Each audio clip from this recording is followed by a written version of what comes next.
그리고 이게 안 되니까 낙심하고 좌절합니다. 이것이 신앙적이지 못한 것입니다. 내가 모자란다고? 그래, 그럼 내가 사랑받을 수 없지. 이것에 따라서 가는 거예요. 전사님, 이게 소리가 안 들려서 그런 거예요? 나오면 저기 사무실로 들어가셔서 중간 탁자 위에 이 마이크가 있어요. 제가 왜 이걸 켰냐면 현이가 이거 키라고 해서 이거 했어요. 근데 아침에 했던 건 아니에요. 이걸로 그냥 네. 때도 되죠. 네. 그래서 그런 사람이 없어요. 네. 그런 허점이 있는 사람을 뭐라고 하죠? 일부분은 좋고 일부분은 나쁜 사람을 뭐라고 하죠?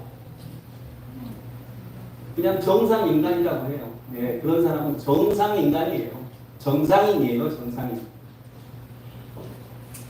그건 정상적인 존재예요. 부족한 존재를 그렇게 보아주는 완벽한 존재, 그런 존재가 하나님이십니다. 우리는 그분을 사랑하고 하나님은 그런 정상 인간을 사랑하십니다. 비정상적인 십자가의 사랑. 우리는 그런 하나님을 믿고 있습니다. 아멘. 그래서 그렇게 그것을 볼 수 있는 눈이 신비이고 믿음입니다. 그런데 마귀가 이런 말을 해주면 정말 공감이 되는 거예요. 맞아, 나 이런 것도 고쳐야 돼. 나 이것도 완벽해져야 돼. 그래야 내가 사랑받아. 근데 우리의 약함을 정말 인정하시죠. 그래서 우리가 하나님이 필요한 거 아니겠습니까? 그런데 그런 상태 그대로 하나님의 사랑을 추구할 때 하나님은 우리를 값없이 안아주시고 품어주시고 사랑해 주십니다. 우리 28절 같이 읽습니다. 28절. 율법학자들 가운데 한 사람이 다가와서 그들이 변론하는 것을 들었다. 그는 예수가 그들에게 대답을 잘 하시는 것을 보고서 예수께 물었다. 모든 계명 가운데서 가장 으뜸되는 것은 어느 것입니까? 아멘. 율법학자들은 율법을 연구하는 사람들입니다. 여러분, 이스라엘에 율법이 몇 개 정도 있었을까요?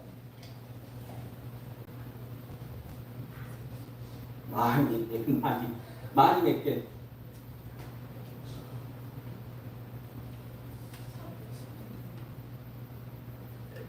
자, 근사치 가신 분에게 제가 선물 드리겠습니다.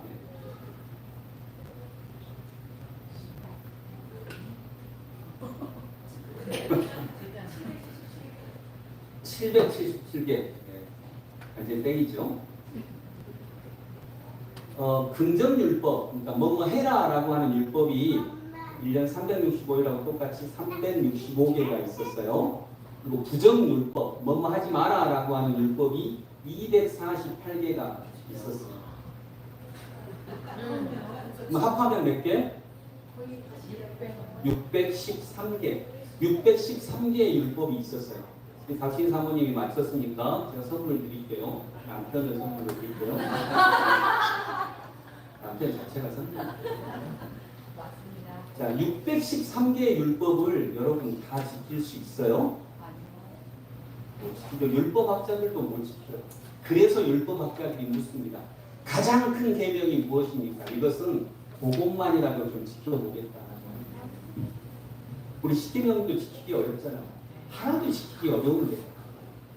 그래서 가장 큰 율법이 무엇입니까? 이 613개의 율법을 다 지킬 수 없으니까 하나만 지킨다고 하면 그 하나만 한번 뽑아주세요. 이 율법학자는 예수님한테 따지러 온 거 아닙니까? 그 전에는 다 예수님을 얽어내려고 논쟁을 벌인 사람인데 이 율법학자들은 진짜 예수님이 논쟁을 잘하시는 것을 보고 현명하시는 것을 보고 정말로 듣고 싶어서 온 것입니다. 어떻게 하면 그 한 가지 가장 큰 율법이 무엇입니까? 이렇게 물었던 것입니다. 29절부터 31절까지 같이 읽습니다. 예수께서 대답하셨다. 첫째는 이것이다. 이스라엘아 들어라. 우리 하나님이신 주님은 오직 한 분이신 주님이시다. 내 마음을 다하고 내 목숨을 다하고 내 뜻을 다하고 내 힘을 다하여 너의 하나님이신 주님을 사랑하여라. 둘째는 이것이다. 내 이웃을 내 몸같이 사랑하여라. 이 계명보다 더 큰 계명은 없다. 아멘. 자, 두 가지 계명을 가장 큰 한 개, 제일 으뜸되는 계명이 무엇입니까라고 했는데 몇 개를 얘기하셨습니까? 두 개를 얘기하셨어요. 하나가 아니라 두 개를 말씀하셨어요. 왜 말씀하셨냐면 그 두 개는 연결된 것이기 때문에 가장 큰 것은 연결되기 때문에 하나를 빠뜨리면 그 나머지 하나도 쓰러지니까 그렇습니다. 그러니까 오늘 우리가 살펴볼 것은 가장 큰 주제로 얘기 나누고자 하는 것은 따라서 해봅니다. 내가 사랑하는 것은 모순된 인간이다. 내가 사랑하는 건 모순된 인간이다. 나 역시 모순된 인간이죠. 여러분, 우리가 만나는 것은 인간성입니까? 인간입니까? 인간은 어떻게 살아야 되죠? 이제 더 쉽게 남편은 어떤 존재여야 되죠? 남편은 헌신적이고 나를 그냥 조건 없이 사랑해주고 아내를 조건 없이 사랑해주고 가정을 위해서 헌신하고 모든 어려운 일을 다 감당하고 아이들을 지켜주고 아이들에게 멋진 아빠의 존재, 멋진 남자의 모습을 보여주고 또 어려운 일이 있을 때마다 지켜주고 품어주고 안아주고 안심시켜주고 가장 힘들고 어려울 때 가장 앞에 나가서 그 모든 어려움들을 다 막아주고 이게 남편이고 아빠지요.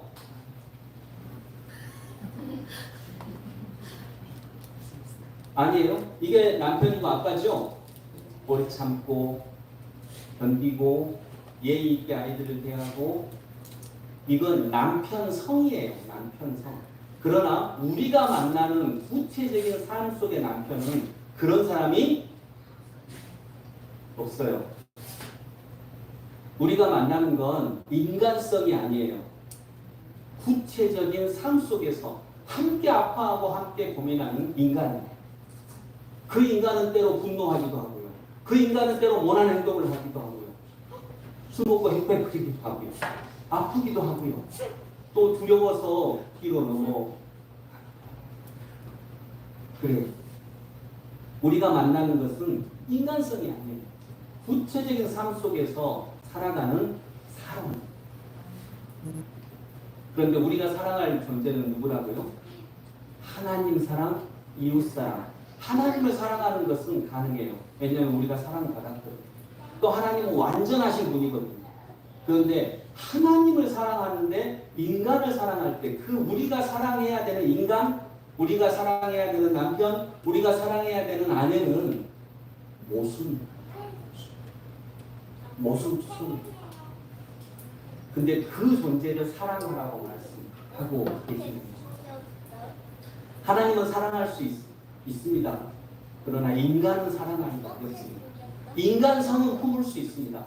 그러나 인간성이 아니라 그 구체적인 인간을 내가 품기는 참 어렵습니다. 하나님은 우리가 사랑을 받았고 완벽하니까 온전하신 존재니까 우리는 그분을 사랑할 수도 있어요. 물론 이것도 쉬운 일은 아니지만 완전함을 사랑할 수 있습니다. 그러나 인간은 구체적인 인간은 모순덩어리입니다. 그런 인간을 사랑하기가 쉽지 않습니다. 그런데 우리 예수님은 그 구체적인 인간들, 구체적인 죄인들을 사랑하셨습니다. 이것만이 창조자를 사랑할 수 있는 길이기 때문입니다. 그 인간들의 창조자가 하나님입니다. 하나님이 세상을, 여기서 세상은 바로 그 모순된 사람을 얘기합니다. 하나님이 세상을 이처럼 사랑하사, 이처럼이 어느 만큼? 하나님이 세상을 이처럼이 어느 만큼이냐면 십자가만큼, 자기를 죽일 만큼, 자기를 내던질 만큼 사랑하사 독생자를 보내셨다. 베드로는 예수님을 사랑했어요. 그런데 구체적인 베드로는 예수님을 3번이나 부인했어요. 근데 그 베드로에게 예수님은 네가 나를 사랑하느냐 3번 부르셨어요. 그리고 주님, 내가 주님 사랑하는 줄 주님이 아시잖아요. 그때 주님이 뭐라고 하죠?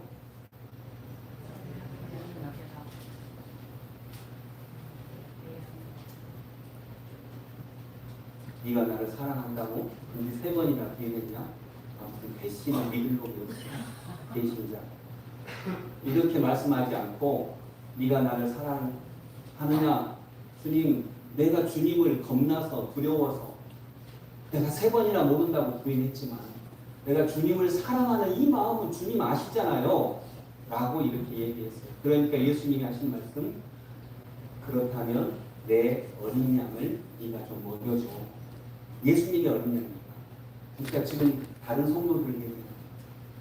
이게 하나님 사랑, 미국 사랑. 네가 하나님을 사랑하니? 네가 나를 사랑하니? 네, 사랑합니다. 그러면 내 어린 양들을 네가 좀 먹여줘. 인간을 사랑해줘. 이렇게 연결이 되는 것이. 우리가 만나는 것은 인간이지 인간 성이 아닙니다. 그래서 예수님은 인간을 만날 때에도 항상 예하셨습니다. 그러면 우리가 만나는 것은 언제나 실제 하는 것과 만나죠. 우리가 베드로를 만날 때 베드로는 예수님을 3번이나 부인한 구체적인 인간이었다라고 하는 것입니다. 예수님은 그 구체적인 인간 베드로를 도우시고 사랑하셨습니다. 하나님 사랑, 이웃 사랑, 구체적인 인간을 사랑하는 것은 하나님을 사랑하는 신앙이 없으면 할 수가 없습니다. 우리가 하나님을 믿고 예배하고 하나님의 그 값없는 사랑을 믿고 의지하지 않으면 우리는 그 구체성을 뗀 인간을 사랑하는 것이 좀 만만치가 않습니다. 내가 나를 사랑하니? 내 사랑한다. 그러면 내 어린 양들을 네가 먹여줘. 즉 인간을 사랑해줘. 이것이 주님의 부탁입니다. 물론 여기서 이웃 사랑이라고 했죠. 또 이웃이 어떤 의미인지는 깊이 살펴봐야 되겠지만 오늘의 주제는 아닙니다. 하나님 사랑, 인간 사랑입니다. 순천 중앙동에 가면 러브트리라고 하는 카페가 있습니다. 러브트리, 사랑의 나무죠. 십자가를 얘기하는 거예요. 러브트리라고 하는 그 카페가 순천 중앙동에 있는데 여러분 한번 순천 가보실 때 가보세요. 지금도 운영을 하고 있는데 근데 정식 운영하는 영업하는 카페는 아닙니다. 청소년 카페입니다. 청소년 카페. 근데 청소년들이 주로 어떤 청소년들이 모이냐면 학교 밖 청소년, 퇴학당한 친구들, 뭐 그냥 우리가 보통 얘기하는 불량스러운 청소년 친구들 이런 친구들이 주로 모여요. 그리고 그 친구들이 그 러브트리에 딱 가면 거기 운영하는 분이 목사님이신데 연세가 많으세요. 근데 그 목사님이 그냥 아무 말 안 해요. 라면 끓여주세요. 그냥 라면 끓여주고 거기 탁구대도 있으니까 마음대로 친구들이랑 탁구 치고 가고 그리고 그 친구들한테 야 너희들 지금 어떤 상황에 있냐 어떤 형편에 있냐 이런 말을 안 해요. 지켜만 보고 그런 말을 한 6개월 정도 지나면 애가 6개월 정도 꾸준하게 오면 그때서야 해요. 너는 지금 어떠니? 뭐 집을 나왔니? 아니면 학교는 어떻게 다니니? 뭐 이런 얘기들 그때서야 해요. 그리고 그 아이들을 정말 끝없는 사랑으로 이렇게 품어준 청소년 전문 카페거든요. 근데 여러분 아까 그 첼도 목사님 이야기처럼 여기 오는 청소년들이 그 목사님한테 고마움만 표현했을까요? 그 목사님 버릇없는 청소년 안 만났을까요? 걔들은 애들 안 만났을까요? 그리고 오히려 기가 막히게 안 당하셨을까요? 베풀고 욕 얻어먹는 일 없었을까요? 저는 뭐 그분한테 구체적으로 듣지는 않았지만 당연히 있지 않았겠습니까? 불량스러운 청소년. 그리고 진짜 감동스러운 거 하나는 한 그 중에 이제 그 목사님하고 이렇게 딱 연관이 되는 이제 오랫동안 보고 지켜보고 했던 그 중에 한 15명 정도를 뽑아가지고 용돈을 줘요. 한 달에 한 5만 원 정도씩 용돈을 주는데 근데 그 용돈을 왜 주냐? 그 용돈 갖고 애들이 뭐 할까요? 목사님이 용돈을 주셨습니다. 책 보고 공부 열심히 하세요. 이럴까요? 여러분이 불량 청소년이요. 그 용돈 주셔서 뭐 할 거예요? 담배 피고, 술 먹고, 뭐 게임하고, PC방 가고 그러겠죠. 알아요. 그런데 줘요. 그리고 제가 진짜 감동이 됐던 것은 그 돈의 명목이에요. 품위 유지. 애들한테 엉뚱이가 있어요. 그런 애들한테. 근데 야 너희들도 친구가 술 한잔 사면 너도 술 한잔 사야지. 품이 요즘. 이게 참 그렇더라고요. 우리는 그들에게 무슨 품위가 있어?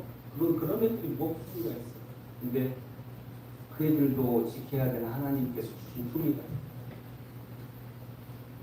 그렇게 보는 거죠. 코로나 전에 그 러브트리에서 한 달에 나간 라면이 1,000개. 코로나 때는 이제 문을 닫았고 지금 다시 열고 지금 운영하고 있어요. 근데 지금은 제가 잘 모르겠는데 제가 우연히 이제 그 후원하는 그룹들이 있는데 이사장님이 제 1년 선배더라고요. 같이 학교를 다녔던 목사님이 있어요. 한 달에 1,000개씩 라면이 나와요. 그것만 해도 엄청난데 그것만 들겠어요. 근데 그걸 이렇게 다 헌신하시면서 하시는데 이제 오늘 살펴보고자 하는 것은 그거예요. 그 아이들이 그냥 좋은 피드백을 주는 거 아니에요. 때로는 정말 그 목사님도 그랬을 것 같아요. 에이, 때려쳐야지. 이 생각을 10번씩도 했을 거예요. 10번만 했겠어요. 근데 정말 하나님을 사랑하니까 그 하나님 사랑으로 이웃을 사랑하는 것, 그 모순된 가운데 있는 사람들을 사랑하는 것을 이끌어 가시는 거죠.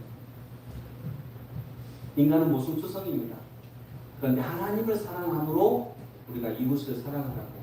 그리고 이 두 개는 떨어질 수 없다고. 그래서 가장 큰 개념 하나를 말씀하셨는데 요구받았는데 두 개를 말씀하십니다. 하나님 사랑, 이웃 사랑. 네가 나를 사랑하느냐? 그럼 내 어린 양을 네가 좀 먹여줘.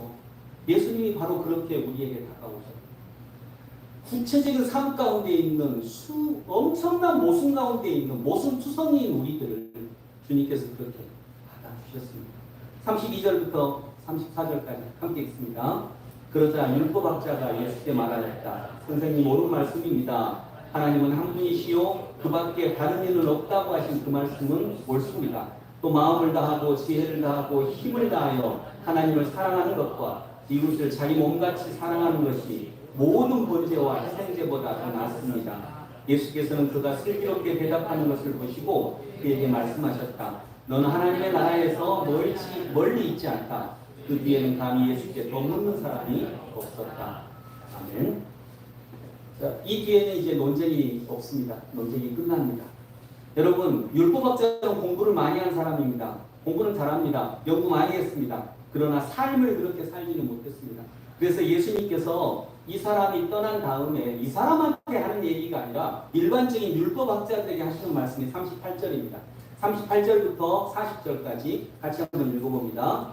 예수께서 가르치시면서 이렇게 말씀하셨다. 율법학자들을 조심하여라. 그들은 예복을 입고 다니기를 좋아하고 장터에서 인사받기를 좋아하고 회당에서는 높은 자리에 앉기를 좋아하고 잔치에서는 윗자리에 앉기를 좋아한다. 그들은 과부들의 가산을 삼키고 남에게 보이려고 길게 기도한다. 이런 사람들이야말로 더 엄한 심판을 받을 것이다. 그리고 율법학자들의 면모를 가장 잘 드러내 주시는 주님의 말씀이 마태복음 23장 3절이에요. 마태복음 23장 3절, 4절, 3절, 4절. 마태복음 23장 3절, 4절. 같이 볼까요? 그러므로 그들이 너희에게 말하는 것은 무엇이든지 다 행하고 지켜라. 그러나 그들의 행실은 따르지 말아라. 그들은 말만 하고 행하지는 않는다. 그들은 지기 힘든 무거운 짐을 묶어서 남의 어깨에 지우지만 자기들은 그 짐을 나르는 데에 손가락 하나도 까딱하려고 하지 않는다. 이게 율법학자들의 한계였던 거죠. 그리고 아마 이 사람도 그 한계를 그대로 가지고 있는데 일단 예수님은 그에게 칭찬하십니다. 네가 하나님의 나라에서 멀지 않다. 이렇게 격려하시고 칭찬하십니다. 그에게 좋은 점을 발견하고 그걸 격려하십니다. 그리고 말씀하십니다. 네가 나를 사랑하느냐? 그렇다면 내 양을 먹여주라. 말씀을 정리합니다. 여러분, 하나님 사랑, 이웃 사랑, 하나님은 완전하신 분입니다. 그래서 완전함을 우리는 사랑합니다. 그러나 우리가 사랑해야 되는 이웃은 안전하지 않습니다. 사랑받을 만한 존재가 아닙니다. 모순투성이입니다. 그런데 그 모순투성이인 이 이웃을 우리에게 부탁하시면서 네가 내 어린 양을 좀 먹여주라 이렇게 얘기하십니다. 우리는 그 말씀 앞에 어떤지 조금 살펴봅니다. 여러분 아까 최일도 목사님 얘기를 제가 이제 거기까지 했는데 그래서 이제 산으로 올라갔어요. 그리고 막 울부짖고 한 이틀 정도 밤을 거기서 보냈대요. 여름이니까. 이틀 정도 그렇게 울부짖고 울고 한탄하고 때로는 욕하고 막 이렇게 하는데 이틀이 지나니까 너무 배가 고파요. 배가 고픈데 어디서 밥 냄새가 나는 거예요. 그래서 이렇게 보니까 저쪽 좀 봉우리 건너편 봉우리에서 한 할아버지가 밥을 짓고 있는 거예요. 그러니까 이게 너무 배가 고프니까 갔어요. 가가지고 할아버지 어르신 제가 지금 배가 너무 고픈데 이틀 동안 아무것도 못 먹었습니다. 밥 좀 먹을 수 있을까요? 라고 하는데 할아버지가 안 돼.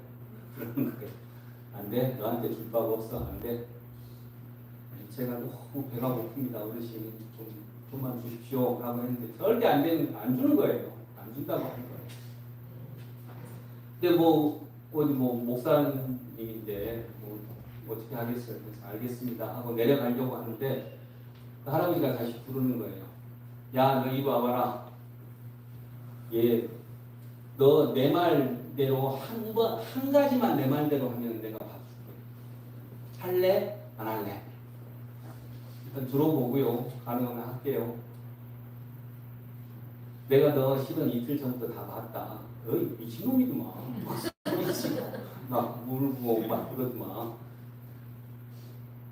그래서 할아버지가 하신 말의 요지는 이거예요. 내가 이틀 동안 너 봤는데 사는 게 좀 힘들기도 하고 그렇지. 산속에서 이렇게 살고 집 없이 살고 그런 게 얼마나 힘들겠냐. 야, 내가 너한테 하나 부탁할게. 이거 하면 내가 밥 준다. 너 청량리역에 가면 너 같은 놈들 돌보주는 최일도 목사라고 하는 사람이 있다가 그 사람한테 가. 너 도와달라 그래. 이렇게 얘기를 하시는 거예요. 근데 그게 이제 최일도 목사님이 그때 하나님 말씀처럼 들렸다는 거예요. 너 최일도한테 가. 그래서 예, 알겠습니다. 하고 밥얻어 먹고 이제 양평역에서 청량리역으로 가려고 하는데 돈이 없는 거 없잖아요. 있는 돈 다 써서 표 끊었고. 그래서 이제 그때는 얼굴을 어떻게 합니까? 만면의 비열한 웃음을 짓고 한번 지어보세요. 만면의 비열한 웃음 이렇게 짓고 저기 선생님 승무원한테 제가 돈이 하나도 없는데 제가 서울 가야 되는데 어떻게 좀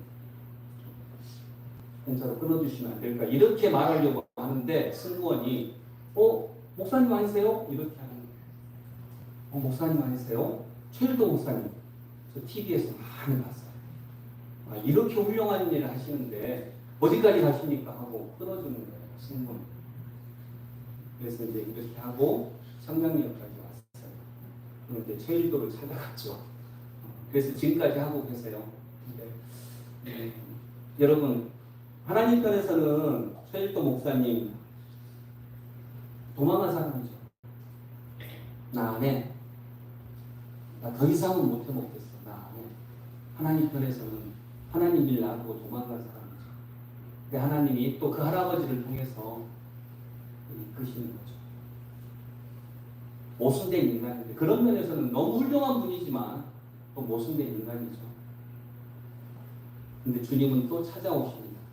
또 노숙자들도 마찬가지고 노숙자들에게도 끊임없이 이렇게 넘어지지만 또 목사님을 통해서 이렇게 가십니다.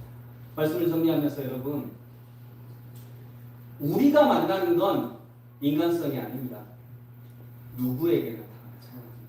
어느 누구 하나 하나님의 사랑받을 만한 자격을 충분히 가진 사람 613개의 율법을 다 지키는 사람 단 한 명도 없습니다. 그때 가장 큰 계명이 무엇입니까? 그 두 개를 말씀하십니다. 하나님 사랑, 그리고 이웃사랑. 하나님 우리가 사랑할 수 있죠. 우리가 받은 은혜가 있습니까? 이웃은, 인간은 모순투성이에요. 그 모순투성이 안으로 예수님은 들어오셨습니다. 그리고 품으시고 십자가를 내셨고, 그리고 우리들에게 맡기셨습니다. 네가 나를 사랑하니? 예, 내가 주님 사랑합니다. 주님 아시잖아요. 그러면 내 어린 양들, 즉 내 이웃들을 네가 좀 먹여줘. 이 말씀 오늘도 우리에게 하시는 줄로 있습니다. 기도하겠습니다. 요한의 아들 시몬아, 네가 나를 사랑하느냐? 네, 제가 주님을 사랑합니다. 또 물어보십니다. 요한의 아들 시몬아, 네가 나를 사랑하느냐? 3번 물어보십니다. 그때 베드로가 하는 말, 주님, 내가 주님 사랑하는 줄 주님이 아시잖아요. 내가 비록 두려워서, 무서워서 주님을 모른다 3번 부인했지만 내가 주님 사랑하는 건 주님 아시잖아요. 그때 주님이 우리에게 2번째 말씀을 하십니다. 그러면 내 어린 양들을 네가 좀 먹여주라. 어쩌면 이런 말씀을 받은 분들이 오늘 이야기에 나오는 러브트리 그분이실 수도 있고 목사님이실 수도 있고 또 우리일 수도 있습니다. 주님, 하나님 사랑, 이웃 사랑 이 말씀 꼭 붙드는 저희들 되게 하시고 이 말씀이 모순된 이 세상 속에서도 이 말씀을 붙잡고 이루는 하나님의 백성들 다 되게 하여 주옵소서. 특별히 그런 가정 되게 하시고 그런 부모 자녀 또 그런 세상이 될 수 있도록 인도하여 주옵소서. 예수님 이름으로 기도드립니다. 잠깐 서로 또 얘기 나눠볼까요? 오늘 말씀 중에 한 단어입니다. 한 단어. 내게 들어온 한 단어. 또 나에게는 왜 그 단어가 들어왔는지 잠깐만 서로 한 분이 얘기 나누고 제가 바꿔서 얘기하세요 하면 또 바꿔보시고 잠깐만 서로 나누겠습니다.